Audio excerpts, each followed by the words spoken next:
দেশের সংগঠিত বিভিন্ন হত্যাকাণ্ডে নাম জড়িয়ে বিএনপির শীর্ষ নেতৃত্বের চরিত্র হননের চেষ্টা করা হচ্ছে বলে মন্তব্য করেছেন দলটির মহাসচিব মির্জা ফখরুল ইসলাম আলমগীর। আজ রাজধানীর গুলশানে বিএনপি চেয়ারপারসনের কার্যালয়ে সংবাদ সম্মেলনে তিনি এই কথা বলেন।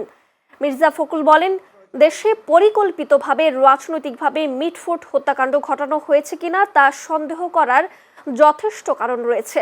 সরকার পরিচালনার দায়িত্বে না থাকা সত্ত্বেও বিশেষ একটি রাজনৈতিক দলের মিছিলের আয়োজন ও অশ্লীল স্লোগান প্রয়োগ আবারও দেশকে ফ্যাসিবাদের যুগে ফিরিয়ে নিয়ে যাচ্ছে কিনা প্রশ্ন উঠতে পারে বলে এ সময় মন্তব্য করেন তিনি। নির্বাচন বিলম্বের ষড়যন্ত্র হচ্ছে কিনা প্রশ্ন রেখে মির্জা ফখরুল বলেন, গুটি কয়েক রাজনৈতিক দলের হীন স্বার্থে দেশ ব্যর্থ হতে পারে না। ফ্যাসিবাদের অনুপ্রবেশের যে কোনো ষড়যন্ত্র বিএনপি হতে দেবে না। আমাদের দল এবং শীর্ষ নেতৃত্বের শালীনতা ও চরিত্রহরণের দুঃসাহস প্রদর্শন করছে।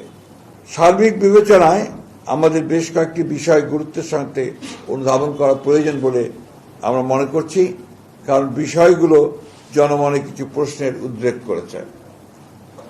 এই হত্যাকাণ্ডের ঘটনা কোন রাজনৈতিক স্বার্থসিদ্ধির জন্য ব্যবহার হচ্ছে কিনা এবং এর মাধ্যমে আসন্ন জাতীয় নির্বাচনের পরিবেশকে বিঘ্নিত করার জন্য বিশেষ কোন মহলের প্ররোচনায় এই ধরনের ঘটনাকে অজুহাত হিসেবে ব্যবহার করা হচ্ছে কিনা এ নিয়ে সন্দেহ করবার যথেষ্ট অবকাশ রয়েছে।